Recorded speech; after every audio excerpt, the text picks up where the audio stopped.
Olá, meus amigos! Hoje a gente vai conhecer a história do espírito Eduardo Lacerda do Valle, intitulada Sonhos, Realidade do Espírito. Ela foi trazida pela médium Sônia Lopes, do canal Revelações Espirituais. A Sônia, ela é terapeuta espiritual, ela trabalha com terapias de vidas passadas. Se você se interessa, procura a Sônia no canal Revelações Espirituais. E essa história incrível, intrigante, o espírito vai contar pra gente o que acontece com o nosso espírito ainda aqui vivo. O que acontece quando a gente dorme, quando o corpo físico dorme e o espírito. O que acontece com o espírito? Ele vai contar as experiências dele, que foram, além de vívidas, extremamente importantes, que ele lembrou, que ele lembrava. Então eu vou pedir para você prestar bastante atenção para não perder nenhum detalhe. Vamos conhecer a história. Meus pais tinham uma fazenda de gado no Mato Grosso. Cresci em contato com a natureza. Não tinha medo de nenhum animal. Às vezes, até pensava em ser uma águia, voar alto. Que criação perfeita! Algumas vezes viajava para a cidade, mas não gostava. O barulho me incomodava. Carros, motos, movimento de pessoas por todos os lados. Preferia o silêncio do mato, o barulho das águas do riacho e o canto dos pássaros. Meu pai tinha funcionários, havia muito trabalho. As mulheres cuidavam da casa e da comida. Algumas delas eram jovens, filhas de empregados antigos. Eu conhecia cada canto daquela fazenda. Um dia, andando próximo ao riacho, eu vi algo que se mexia. Pensei ser um gato ou uma raposa. Me aproximei e percebi que não era um animal, e sim um bebê. Me assustei, não sabia lidar com crianças. Eu era um rapaz de 17 anos. Naquele momento, senti como se uma nuvem azulada viesse sobre mim e ouvi uma voz que dizia: salve essa criança, não a deixe sozinha. Senti algo, como se eu conhecesse aquele bebê. Não podia levá-la no cavalo, iria chacoalhar demais. Então, peguei o meu berrante e toquei 5 vezes. Era o código de urgência entre os empregados. Senhor Antônio estava mais próximo, parou com a carroça e perguntou: aconteceu alguma coisa? Mostrei a criança e ele falou: valei-me Deus, quem a deixou aqui? Não sei, encontrei perto do riacho. Sobe na carroça, vamos levar para sua mãe ver. Meus pais estavam à mesa, almoçando, quando entrei com a criança no colo. Ela chorava. Mamãe se levantou rapidamente para ver e eu disse: encontrei esse bebê abandonado no riacho. Pobrezinho, disse mamãe, quem teria coragem de abandoná-la? Papai demonstrou muita preocupação e disse: Eduardo, você sabe que tenho alguns inimigos por aqui. Pode ser uma emboscada. Mamãe respondeu: deixe de ser insensível. É só um bebê indefeso. Lourdes, vem aqui. O que foi, patroa? Olha esse bebê. Me ajuda. Aquece a água. Vou dar um banho e preparar o leite. Deve estar com fome. Ela levou a criança para o quarto. Observei a insatisfação do meu pai. Depois do banho, mamãe falou: é uma menina. Vamos chamá-la de Maria Antônia. Papai disse: ela não vai ficar conosco. Mamãe, contrariada, perguntou: não vai por quê? Não sabemos quem a deixou sozinha. Eu não vou te obedecer. Onde já se viu? Vou cuidar dela até descobrir quem são os pais dessa criança. Eu perguntei: mãe, podemos chamá-la de Clara? Mamãe gostou. Papai saiu para a lida com os gados e eu disse à minha mãe: eu te ajudo a cuidar dela. É tão bonitinha. Clara foi ficando. Já estava engatinhando. Mamãe se encantava com ela. Eu voltei ao riacho e fiquei ali por um tempo, olhando as águas e pensando: quem deixou Clara aqui sozinha? Um bebezinho. Avistei uma mulher do outro lado do riacho. Será que foi ela? Corri para falar com ela, mas não a encontrei. Não desisti. Sempre ia até o riacho. Até que um dia vi uma moça morena, de cabelo liso e preto, de costas, olhando para o riacho, perto de onde eu encontrei o bebê. Me aproximei. Ela estava em silêncio. Perguntei: está procurando por alguma coisa? Ela chorou, mas não falou nada. Então eu disse: se você for a mãe da criança, eu a levei para minha casa. Ela me olhou, deu um leve sorriso e sumiu. Credo, que estranho! Para onde ela foi? Fiquei impressionado dela ter sumido diante dos meus olhos. Será que era um espírito? Conheço tão bem essas terras, mas não me lembro de ter visto esta moça antes. Fui para casa. Mamãe percebeu a minha preocupação e perguntou: filho, o que foi? Você não brincou com a Clara hoje? Mãe, aconteceu algo estranho. Eu vi uma mulher no riacho.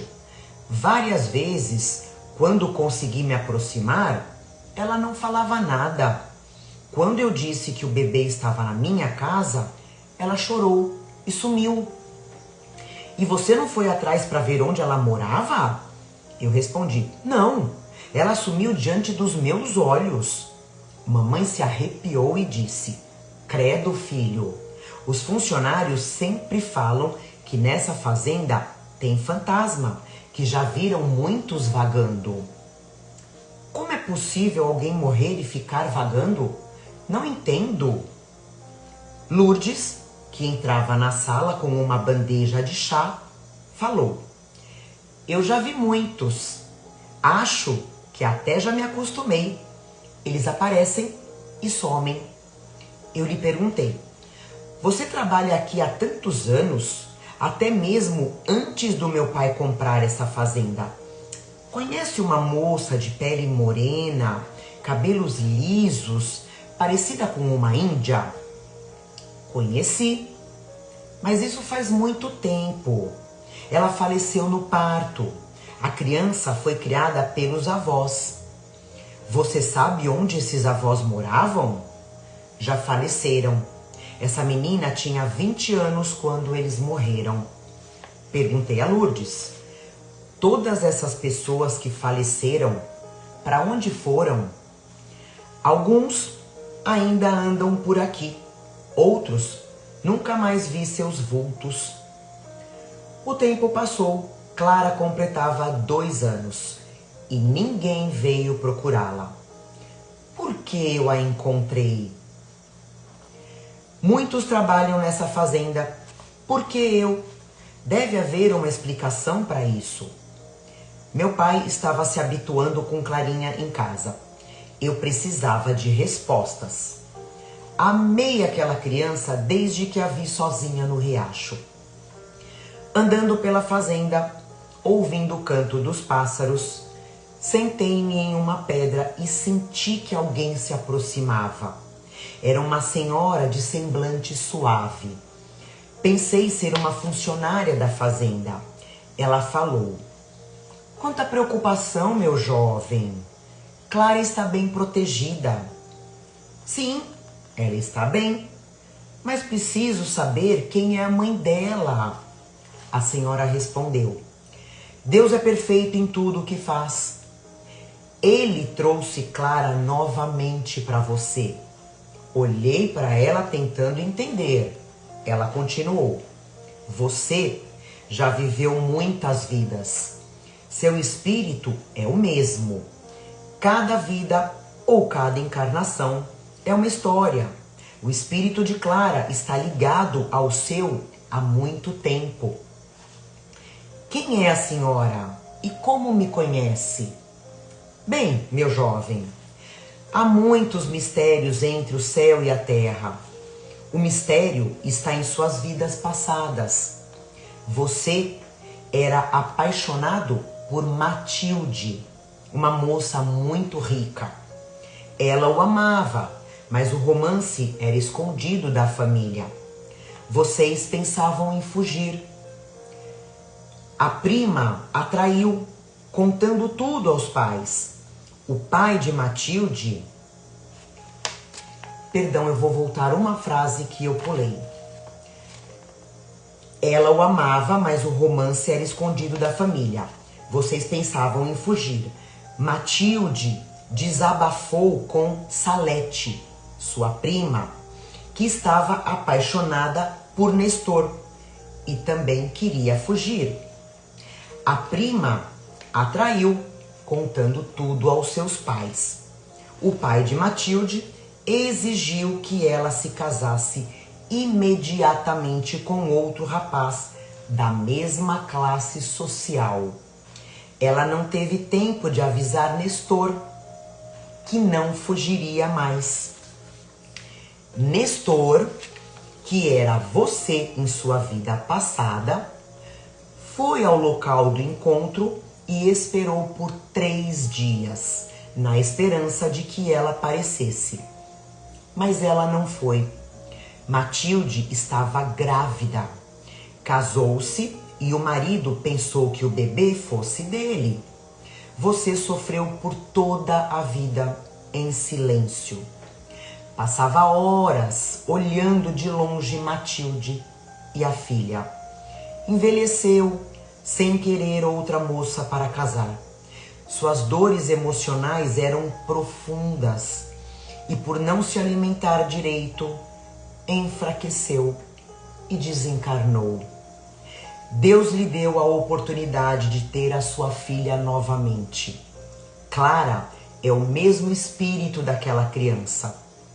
Eu perguntei, por que Deus faria isso por mim? Porque Ele conhece suas dores e sabe que o amor de Clara curará as suas feridas. Anime-se, rapaz, e seja feliz. Depois da conversa, voltei para casa. Era noite, a casa estava em silêncio. Fui até o meu quarto e vi o meu corpo físico dormindo. Então, não foi um sonho? Foi real? Meu espírito conversou com aquela sábia senhora. Quem é ela? Outras noites ela voltava a falar comigo. Quando Clara completar 7 anos, leve-a à Gruta de Orações a Maria, Mãe Santíssima. Em um domingo, o local estava movimentado. Muitos foram orar e agradecer pelas bênçãos recebidas. Clara queria sorvete. Fui comprar e ela se esbarrou com uma moça. Além de sujar todo o vestido dela, derrubou o sorvete no chão. Pedi desculpas à moça pela sujeira no seu vestido. Clara chorou. Ela falou: não chore, você é muito bonitinha. Vou comprar outro sorvete para você. Daquele momento em diante, iniciou-se um namoro e depois um casamento. Lúcia não podia ter filhos e me ajudou a educar e cuidar de Clara como se fosse sua filha. Pensei, o que fiz para merecer ser feliz assim? Por que Deus me presenteou com Lúcia? Sempre que tinha inúmeras perguntas, eu sonhava e as respostas vinham. Lúcia é o mesmo espírito de Matilde. Perguntei à sábia senhora, quem é você? Sou um espírito amigo. Cuido de você desde quando chegou a esta colônia. Conheço toda a sua história. Sua facilidade de compreensão se deve aos anos que passou se preparando antes de reencarnar. Vou reencarnar para sempre com elas? Não é como queremos, mas conforme a necessidade de evolução do espírito. Seja feliz, não perca tempo com brigas, com ciúmes. A vida passa rápido. E realmente passou. Aos 96 anos, eu retornei ao plano espiritual. Queria viver mais. Entendi que só o meu corpo físico morreu. Toda a felicidade eu trouxe comigo. Deus sabe toda a necessidade do nosso espírito. Por essa razão, ninguém está por engano na família. A sabedoria suprema do Criador renova nossa esperança a cada encarnação. Clara vai reencarnar no Egito, Lúcia na Europa e eu no Brasil. Quando terminarmos a nossa jornada de experiências, nos reencontraremos novamente aqui nesta colônia espiritual. Obrigada, médium Sônia Lopes, por escrever a minha história. Que relato maravilhoso do espírito do Eduardo Lacerda do Vale, onde ele nos ensinou, através do exemplo dele, que quando ele dormia, ele se encontrava com essa senhora que era um espírito amigo, que provavelmente era um espírito, além de amigo, antigo, que já convivia com ele em outras reencarnações, conhecia ele tão bem. E muito interessante ele contar que todas as vezes que ele tinha uma dúvida, quando ele ia dormir, o espírito dele se desdobrava e ia até essa colônia se encontrar com essa senhora que tirava todas as dúvidas dele. Todos nós desdobramos quando o nosso corpo físico dorme. É mais ou menos quando a gente dorme, o nosso corpo físico morre temporariamente e o nosso espírito se desliga do corpo, só que sempre preso, sempre ligado a um cordão, chama-se cordão de prata, onde o espírito vai em busca daquilo que lhe é agradável. Então, por isso que é muito importante, gente, antes da gente adormecer, antes da gente dormir, a gente fazer a nossa prece, a nossa oração de agradecimento, pedindo proteção para Deus, para que o nosso anjo da guarda nos acompanhe durante o nosso sono, durante o desdobramento do nosso espírito, para que ele possa ir em busca de evolução, de aprendizados, de reencontros edificantes com nossos entes queridos que já partiram. E uma lição muito importante que ele ensinou pra gente é sobre a ligação dos nossos entes que já partiram, que não se rompe. Aqueles que nos foram muito caros, que a gente ama de verdade, esses laços não se rompem com a morte do corpo. A gente vai continuar se reencontrando a cada reencarnação, a cada partida, como ele fala, de se reencontrar lá na colônia. E a gente vai continuar evoluindo junto. Então, como sempre, gente, é de extrema importância o nosso estudo com a doutrina espírita, através das obras da doutrina espírita de Allan Kardec, do nosso amado Chico Xavier, da gente fazer as nossas leituras e aprender cada vez mais sobre o plano espiritual.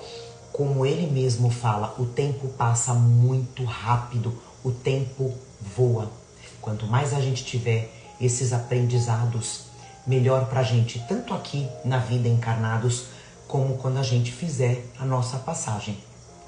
Espero que vocês tenham gostado, curtam o vídeo e compartilhem com seus amigos e família. E até a próxima psicografia.